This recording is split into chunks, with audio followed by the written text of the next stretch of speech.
Assalomu alaykum. Hurmatli hamyurtlar, vatandoshlar, muxlislar. Ushbu mavzumizni Termiz shahriga 2014-yili 22-avgust kuni Prezidentning farmoni bilan Amir Temur ordeni bilan mukofotlash to'g'risida e'lon qilingan edi. Ushbu Amir Temur ordenini olgan shahrimizni qisqacha bo'lsa tarixi bilan sizlarni tanishtirib o'tmoqchiman. Termiz shahri O'zbekiston Respublikasi Surxondaryo viloyatining ma'muriy, iqtisodiy va madaniy markazi hisoblanadi. Aholisi qariyb 200 ming kishidan iborat. Amudaryoning o'ng qirg'og'i va Surxon daryosining o'ng sohillarida joylashgan Termiz daryo porti respublikaning eng janubiy qismida Afg'oniston chegarasiga yaqin dengiz sathidan balandligi 362 metr. Respublikamizda yozi eng issiq shahar 50 daraja issiq bo'ladi. Yanvarning o'rtacha harorati 2,8 daraja iliq bo'ladi. Iyulda esa 31,4 daraja issiq bo'ladi. Arxeologik topilmalar arab va yunon manbalarida keltirilgan ma'lumotlar Termizning qadimiy shahar ekanligini tasdiqlaydi. O'rta asr tarixchisi Hofiz Abruning yozishicha, Termizni makedoniyalik Iskandar qurdirgan.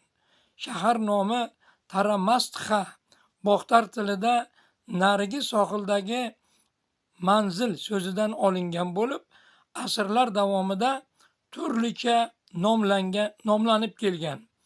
Masalan, Dimitriyas, Tarmita, Taramata, Taramat, Tarmid, Tarmiz milodning 8-9 asrdan e'tiboran bu qadimiy shaharda yashab ijod etgan.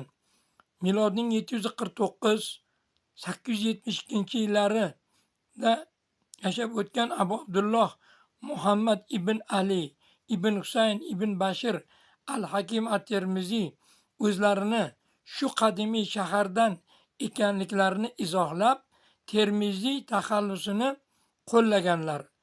Bu bilan Termiziy shajarasini tarixiy an'anaviy silsilasiga asos solinadi. Yuqorida baqtircha kalima bo'lmish Taramasxa narigi sohildagi manzil atamasini arab sayyohlari va tarixchilari Mavara-un-Nahr daryoning narigi tomonidagi joy ma'nosidagi atama bilan tarixiy manbalarda qayd etilgan. Ammo moziyda Taramasxa nomi bilan yuritilgan arablar kelgach, Mavara-un-Nahr atamasi bilan nomlangan shahar qadim-qadimda doim o'zining harbiy, strategik, siyosiy, iqtisodiy, geografik jihatdan qulay hududda joylashganligi tufayli yirik davlatlarni o'ziga jalb qilib kelgan. Qadimgi Buyuk Ipak yo'li ham aynan shu Taramastxa atrofida o'zining bir necha suvdan kechuvlari chorrahasiga ega bo'lgan. Ushbu chorrahalarda har kuni yuzlab tijorat karvonlari Amu va Surxon suvlaridan kechuvlar orqali yil 12 oy o'tib turishgan. O'tmishda Taramastxa shahri hudud jihatidan juda keng maydonda joylashgan. Mazkur karvonlarning harakati va savdo sotiqni tunu kun to'xtamasligiga bois shahri G'ulg'ula ham deb manbalarda qayd qilingan. Termiz turli vaqtlarda Tohiriylar, Safforiylar, Barmakiylar, Samoniylar, G'aznaviylar, Qoraxoniylar, Qoraqitoylar, Saljuqiylar, Xorazmshohlar davlatlari tarkibida bo'lgan. O'zbekiston Respublikasi ensiklopediyasi 639-640 sahifalar 1992-yildagi nashr. G'arb mamlakatlarining hukmronlari milodning 11-asrning 70-yillaridan e'tiboran islomga e'tiqod etayotgan xalqlarning hududlari Yaqin Sharq va O'rta Sharq mamlakatlariga salibchilar yurishini boshlab yuboradilar. Uzoq Sharqda esa Mo'g'ul va Xitoyda 10-12 asrlarda yakka hukmronlikka da'vogarlar qirg'in-barot urushlarini avj oldirishadi. Nihoyat 12-asrning oxiri va 13-asrning boshlarida asli Mo'g'ul bo'lgan Temujin Chingizxon ham islomga e'tiqodi bo'lgan aholi yashayotgan hudud Markaziy Osiyoga, aniqrog'i dastlab o'zaro fitnalar avj olgan, tuhmat va bo'xtonlarning o'chog'i bo'lgan Xorazmshohlar saltanatining qudratiga putur yetgan mamlakatga ulkan qo'shin bilan hamla qiladi. G'arbdan salibchilar, ya'ni yahudiylar, nasroniylarning va sharqdan chingiziylarning Buddaga e'tiqod etuvchilarning asl maqsadi islom e'tiqodi mavjud bo'lgan hududlardagi aholini qirib tashlash va bu hududlardan cheksiz boyliklarni olib chiqib ketish, islom ma'naviyati va ma'rifatiga oid namunalarni yo'q qilish edi. Yaqin Sharq mamlakatlarini salibchilar 1074-1402 yilgacha aholisini qullar bozorlarida sotishib, islom madaniyatining obida va durdonalarini yer bilan yakson qilishadi. Uzoq Sharqdan Malaxday Markaziy Osiyo hududlariga 1219-1220 yillardan och ofat bo'lib kelgan Chingizxon to'dalari 1370 yilgacha aynan salibchilarning qilgan bedodliklarini sodir qilishadi. Markaziy Osiyoni Mo'g'ullar maxsus bekliklarga taqsimlashib, ularni bir-birlariga gijgijlashib, begunoh odamlarning nohaqdan qon to'kilishlarini ataylab uyushtirishardi. Chig'atoy ulusi bir qismi hozirgi O'zbekistonning Amudaryo o'ng sohilidagi yerlar, Surxondaryo, Qashqadaryo, Buxoro, Xorazm, Navoiy, Samarqand, Jizzax, Sirdaryo, Toshkent, Farg'ona, Andijon, Namangan viloyatlari joylashgan hududlar Amudaryoning chap sohilida janubda joylashgan hozirgi Afg'onistonning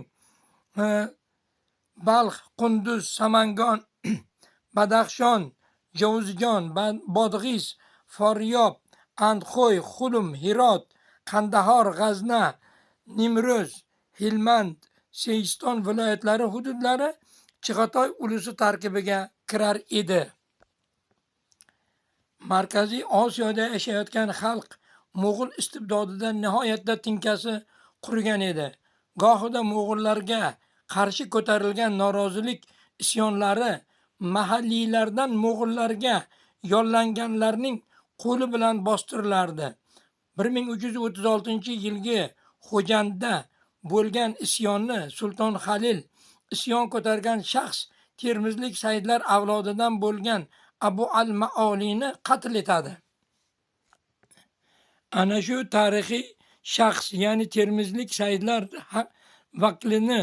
vakili haqida marokashlik bo'lgan arab sayyohi Ibn Battuta 1333-yilda Termizga kelganida bu yerning hukmdori Mo'g'ullarning ishonchini qozongan Alaul Mulk haqida quyidagilarni yozgan. Alaul Mulk Xudovandzoda, Termiz hukmdori, u payg'ambar sollallohu alayhi vasallamning nabirasi Husayn ibn Ali avlodidan yetishib chiqqan ulug' siymodir. Alaul Mulk Xudovandzoda jasur shaxsdir. U Alaul Mulk Hirot hukmdorining o'g'li Shahzoda Sulton Halil bilan muqaddas urushiga, ya'ni Mo'g'ullar zulmiga qarshi xalq harakatiga rahnamolik qildi. Taroz shahri yaqinida Shahzoda Sulton Halilning amiri Termiz hukmdori Alaul Mulk Xudovandzoda boshchiligidagi 12 ming kishilik musulmon qo'shinlari Mo'g'ul lashkariga qarshi hujum qildi. Jangda mo'g'ullar mag'lub bo'lishadi. Ibn Batuta 7 dengiz osha sayohat kitobi 91-sahifa. 1336-yili Mo'g'ullar xalq harakatini bostirish uchun Sulton Halilning o'z qo'li bilan o'zining vazirini, ya'ni Termiz hukmdori Said Alovul Mulkni qatl ettirishadi. Termizlik Said fitna qurboni bo'ladi va isyon osongina bostiriladi. Sohibqiron Amir Temur Mavara un-Nahrda hali o'z saltanatlarini o'rnatmay turib, qadimgi Termizning Amudaryo sohillariga tutash bo'lgan dashtlar va tog' va toshlarda hamisha mo'g'ullarga qarshi jang mashq maydonini mashq qilishadi. Bu joylarda yosh navqiron Amir Temur har yili ilk bahor faslida Amudaryoning o'ng sohilidan chapiga va undan chapdan va aksincha suzib o'tib, o'zini jismonan chiniqtirgan. Albatta Temurbek o'zining tarafdorlari bo'lgan navkarlari ham shu yo'sinda jismonan toblanishgan. Marsel Brionning eronlik tarjimon Zabihullo Mansuriy tomonidan tarjima qilingan "Manam Taymuri Jahongusho, manam Jahongir Temurman" Sohibqiron Amir Temurning xotiratlaridan. Shuningdek, termizlik hukmdorlar Temurbekka doim vatanni Mo'g'ul istibdodidan najot topishi uchun ro'yobga chiqmagan orzularini amalga oshishini umid qilishib, jangla mashqlarini o'tkazish va navkarlarni safarbar qilishda ketadigan sarf xarajatlarini ko'tarishib, moddiy tomondan yordam berishib kelishgan. Termiz shahri va uning o'tmishi, tarixi va unda yashab o'tgan buyuklarning Amir Temurning o'zida mavjud bo'lgan ilohiy iqtidoriga, termizlik ulug'larning ruhiy madadlarini sohibqiron buyuk imperiyalarni bunyod etgunga qadar ham va hatto umrlarining so'nggi nafaslariga qadar ham aqlan, ham ma'nan va ham ruhan e'zozlaganligiga tarix guvoh. Alisher Navoiy Nasoimul Muhabbat asarlarida termizlik Al-Hakim at-Termiziy maqbaralaridagi qabr toshining ta'rifidan mazkur fikrlar o'z tasdig'ini topajak.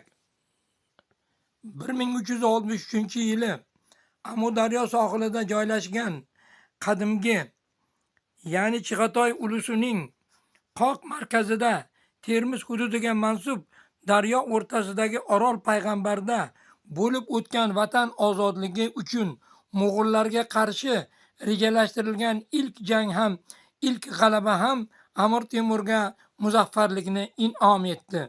Sharofiddin Ali Yazdiy zafarnoma, Nizomiddin Shomiy zafarnomalaridan. Sohibqiron Amir Temur o'zlarining Temur tuzuklarida va xotirotlarida ilm ahli, payg'ambar sollallohu alayhi vasallam nasli, islom ma'naviyati va ma'rifati peshvolariga mansub bo'lgan avlodni va ajdodlarining tabarruk xilxonalarini ta'mirlab qaytadan qurib obodonlashtirganliklarini eslatib o'tganlar. Bunga misol 1336-yili xalq harakati yo'lboshchisi, fitna qurboni Alaul Mulk kichik o'g'lining nabirasi Abu al-Maolini uzoq yillar Shahrisabzda ota meros mulkida islom dini tashviqoti bilan shug'ullangan. Sohibqiron Amir Temur termizlik saidlar avlodidan bo'lmish Abu al-Maolining jasadini qiblagohi To'rag'ay Bahodir va diniy rahnamosi Shamsiddin Kulol bilan yonma-yon dafn ettirganlar. Chig'atoy ulusidagi siyosiy ijtimoiy vaziyat tobora keskinlashgan davri Amir Temurning navqironlik paytlariga to'g'ri keldi. Vaziyat pishib yetilishi, hatto mo'g'ullar o'z birlari bilan nizolashishigacha borib yetdi. Amir Temurni Termiz din ulamolari ham va hokim tabaqadagilar ham uni qo'llab quvvatlashadi. Termiziy saidlardan mahalliy hukmdor xudovandzodalar Abu al-Maoli va uning ukasi Ali Akbar 1360-yillari Orol payg'ambar jangidan ancha ilgari Amir Temurga duo berishib, uning o'zlari Mavara-un-Nahrning sultoni, xaloskori deb e'lon qilishgan. Bu paytda Amir Temur Said Baraka pirlaridan hali davlat ramzi bayroq, tug' va tabl, yirik nog'orani olmagan edilar. 1363-yil rejalashtirilgan Orol payg'ambardagi jang Amir Temur uchun ham strategik, ham taktik qulay maskandagi muhit tabiatan munosib maydon edi. 150 yil burun bo'lib o'tgan ayovsiz jang 1219-1220-yillar Temurbekka ruhiy madad bo'layotgan. Termiz shahrining himoyachilari ilk bor mo'g'ullar bilan jon olib jon berishib, shiddatli jang qilishgan Temurbek tarixdan biladi va teran anglaydi. 27 yashar Temurbek 1363-yili Orol payg'ambarda rejalashtirgan bo'lajak jangi yo hayot yo mamot shiori ostida ona yurtini, ona xalqini, ona vatanini istibdod, xo'rlik, xorlik iskanjasidan ozod etish maqsadida ilk janglarning debojasi bo'lg'ay deb azmu qaror qiladi. Temurning qaynog'asi Amir Husayn ham bu bo'lajak jangda tashabbuskor edi. Temurbek Mo'g'ullarning 1219-1220-yillar Xorazmshohlar davlati ustiga bostirib kelishganida istilochilarga qarshi tura olgan vatan o'g'lonlarini o'z ori nomusi uchun umrining so'nggi damlarigacha yovuz mo'g'ullar bilan tinimsiz jang qilgan Jaloliddin Manguberdining shijoati Xo'jan shahrini himoya qilishda yurt himoyachilarini safarbar qila olgan jasoratli Temur Malik lashkarboshi, Xorazmshohlar tarkibida bo'lgan qadimgi Termiz Mavara-un-Nahr bugungi Termizdan 10-12 kilometr shimoli-g'arbda joylashgan hudud, Al-Hakim at-Termiziy maqbarasi joylashgan yerlar, ulkan atrof maydon, taxminan 5-7 ming gektar yer maydoni, shahrining hukmdori shaharni qamal qilgan mo'g'ullarga qarshi mudofaachilar bilan qon kechgan xalq qahramoni Faxriddin Habashning matonatini 150 yil bo'layotgan mustabidlikka qarshi mo'g'ullarga qarshi isyon ko'targanlarni bo'ldi. Temurbek bu yorug' dunyoga kelgan yili termizlik saidlar avlodidan xalq o'g'loni Alavul Mulkning matonatini eslab qalbidan o'tkazib, mo'g'ullarga qarshi jangda aynan mazkur vatan o'g'lonlarining vatan ozodligi yo'lida kurashganlarning ruhi poklari inshaalloh Temurbekka va uning hamfikrlari, safdoshlari, quroldoshlariga g'oyibdan madad berishajak degan mujdalar ilhomlantiradi. Bunaqa qahramonlik timsollari faqat termizlik saidlarning vakillariga xosligini Amir Temur Orol payg'ambar jangidan oldin o'z mulohazalaridan kelib chiqib teran anglaydi. 1363-yilgi jang taktikasi puxta ishlab chiqilgan bo'lsa-da, Amir Husayn xiyonat yo'liga o'tib, allaqachon mo'g'ullarni xabardor qilib qo'ygan edi. Mo'g'ullar tunda Temurbekning oz sonli lashkariga qo'qqisdan hujum qilishadi. Husayn madadga kelmaganligi tufayli Temurbek talofat ko'rsa-da, ilk bor mo'g'ullarga o'zining haybatli shijoatini namoyish etib, Orolda 500 dan ziyod vatan ozodligi uchun qurbon bo'lgan safdoshlaridan ayrilib, Amuning so'l sohillari tarafiga chekinishga majbur bo'ladi. Sobqiron Amir Temurning ona vatanini mo'g'ullar deyarli vayrona, xarabazor qilib bo'lishgan edi. Xalq nihoyatda ayanchli ahvolda edi. Savdo, tijorat, iqtisodiyot, ma'naviy, ma'rifiy hayot butunlay izdan chiqqan edi. Har xil kasalliklar, tabiiy ofatlar, qurg'oqchilik mamlakatni tinkasini quritgan edi. Ammo mo'g'ullar aholidan har xil o'lpon soliqlar yig'ar, to'lay olmaganlarning mol mulkiga qolaversa, izzat nafsiga tajovuzni avj oldirishgan edi. Ham dunyoviy va ham diniy, ham harbiy ilmlarni puxta egallagan ilohiy iqtidor sohibi Temurbek mo'g'ullarga berilajak ilk zarba aynan Orol payg'ambarda bo'lishini juda ham istar edi. Temurbek Termiz atrofida jismonan toblanganligi, termizlik shahidlar uning lashkarini saqlash va ularni jangovorligini so'ndirmaslik uchun moddiy va ma'naviy madad berib turishganini, eng asosiysi uning iqtidoriga yaratganning imdodi g'oyibdan madad bo'lishi muqarrarligiga iymon keltirgan edi. Qolaversa, termizlik buyuklarning hamda vatan ozodligi yo'lida o'z jasoratlari bilan ibrat bo'la olishgan vatan o'g'lonlari termizlik shahidlarining ham bu bo'lajak jangda har bir lashkariga vatanni ozodligi uchun shirin jonining ayamay ey o'g'lon deb xitob qilib, ularning jangovar o'tli tanasiga ularning ruhi poklari yana ham zolimlarga qarshi g'azab bilan yo'g'rilgan ruhiyatni in'om etaklariga iymon keltiradi. Termiz Allohning nazari tushgan zamin, bu yerda avliyolar beshigi mavjud. Inshaalloh Alloh madadini g'oyibdan dariq tutmag'ay. 1363-yilda bo'lib o'tgan jangdan so'ng Temurbek vatan mustaqilligi yo'lida 1363-yildan boshlab yuborgan kurashini hech ham to'xtatmadi. Temurbekka xayrixohlar bo'lganlar soni kun sayin orta bordi. Chig'atoy ulusi tarkibidagi bekliklar har birlari alohida kichik oz sonli qo'shinlari bilan zaifroq bo'lgan beklikka nisbatan talon-tarojlik janglarini avj oldirishadi. İlk bahor 1370-yili Chig'atoy ulusida harbiy, siyosiy, iqtisodiy vaziyat nihoyatda keskinlashib ketadi.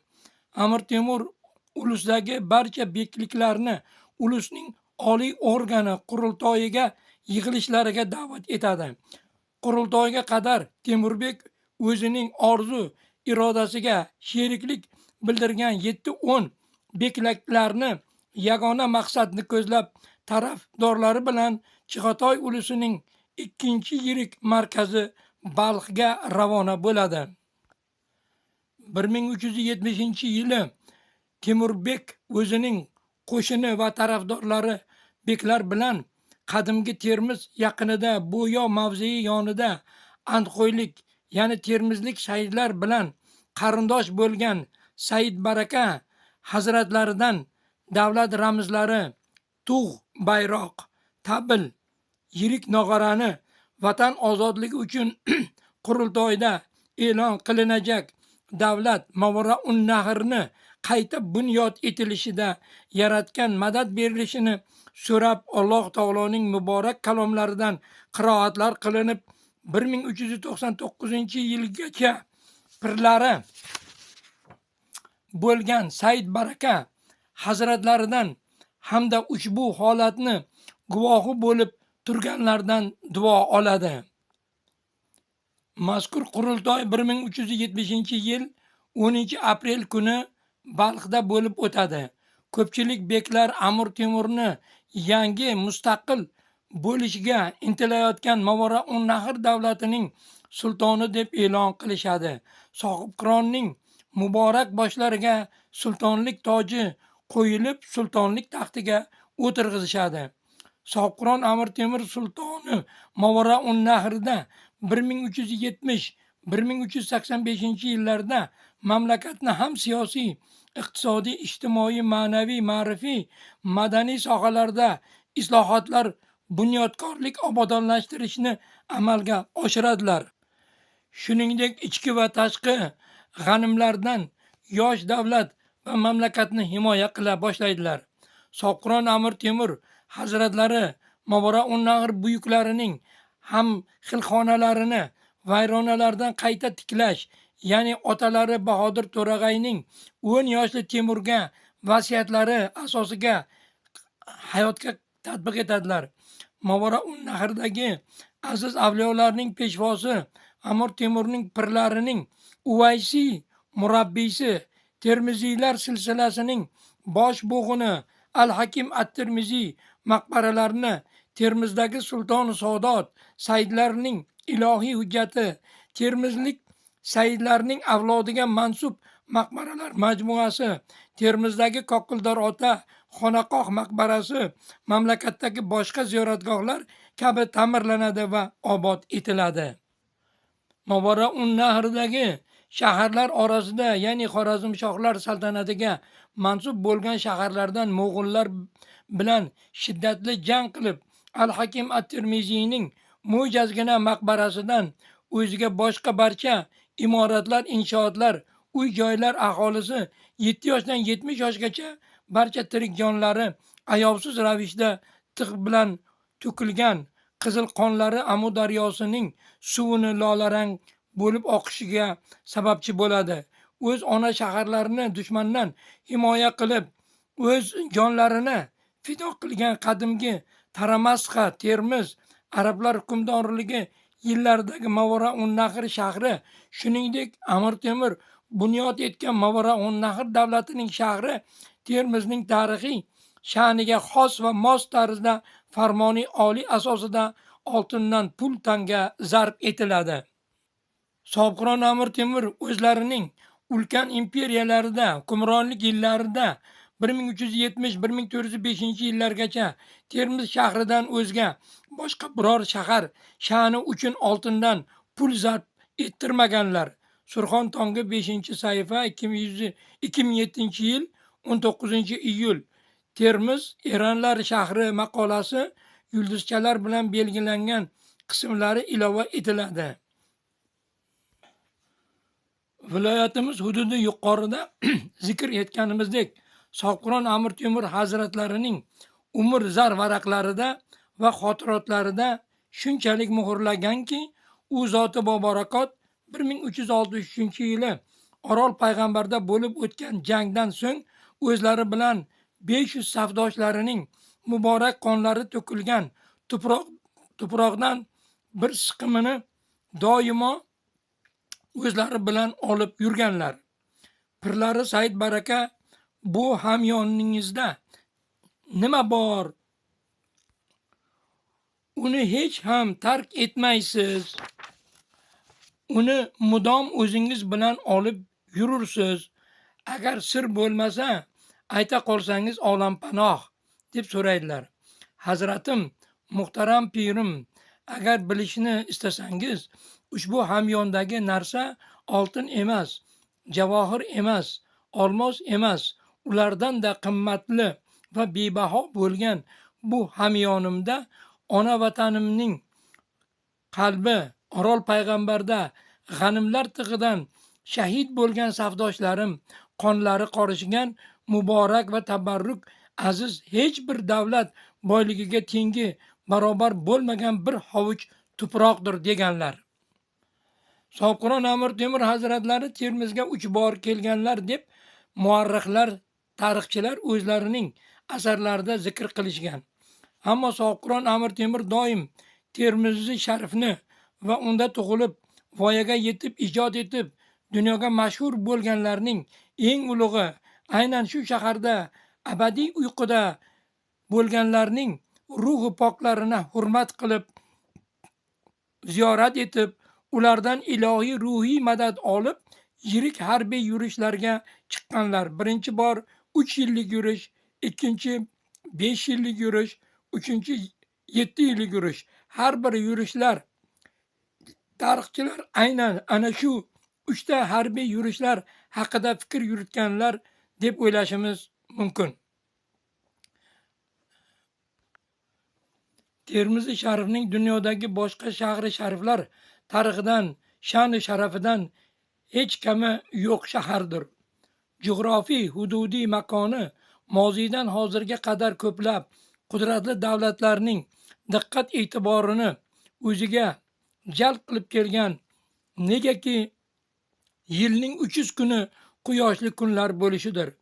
Ma'naviy ma'rifiy o'tmishi azaldan bir necha tillar va e'tiqodlarda bo'lganlarning bag'ri kenglik ruhiyatida yashagan ajdodlarning makonidir.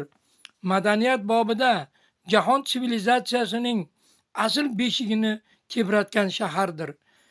Jahon ilm ma'rifat xazinasiga milodning 7-8 asrlardayoq shu shaharda tug'ilib voyaga yetib ijod etishib, o'zlaridan ulkan bebaho ilmiy meros qoldirgan buyuklarning shahridir. Diniy va ilohiy nuqtai nazaridan Termiziy Sharifga yaxshi niyat bilan tashrif buyurganlar, ulug'larning qabrlarini chin ixlos bilan ziyorat qilganlar Allohning izni ila qalblaridagi orzu istaklari ijobat bo'lib Alloh dargohida ijobat bo'lishiga, imdodi g'aybiy berishiga vasila bo'luvchi avliyolarning beshigi joylashgan makondir. Yomon niyat bilan kelganlarga Alloh taoloning qahri g'azabi yog'iladigan makondir.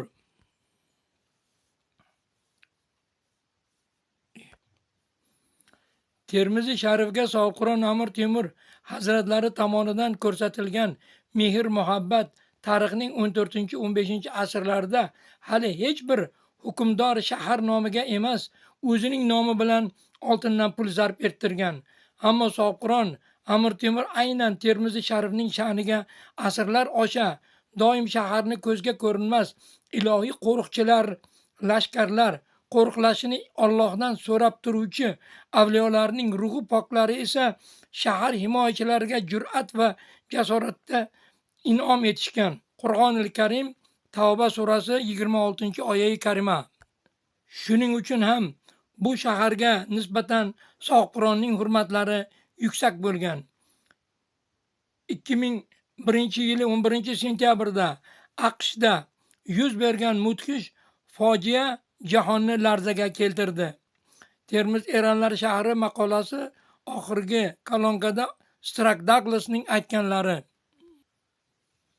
Hali sho'rovlar tarkibida bo'lgan ona vatanimiz O'zbekistonga, ya'ni qadimgi buyuk Ipak yo'li o'tgan chorrahalar kesishgan shaharlari Termiz, Buxoro, Xiva, Samarqand, Toshkentga jahon tijorati tarixida o'ziga xos maqomga ega bo'lgan makonlarni qaytadan 20-21 asrga qolaversa, 3-ming yillikka xizmat qiladigan zamonaviy tarzda fan va texnikaning eng keyingi kashfiyotlari asosida yaratilgan jihozlar bilan ta'minlashni yo'lga qo'yishni tahlil qilib, ishlab chiqishni rejalashtirgan maxsus xalqaro hamjamiyat anjumanlaridan yetuk jahon olimlari va mutaxassislari bilan ekspeditsiya guruh tashrif buyurgan edi.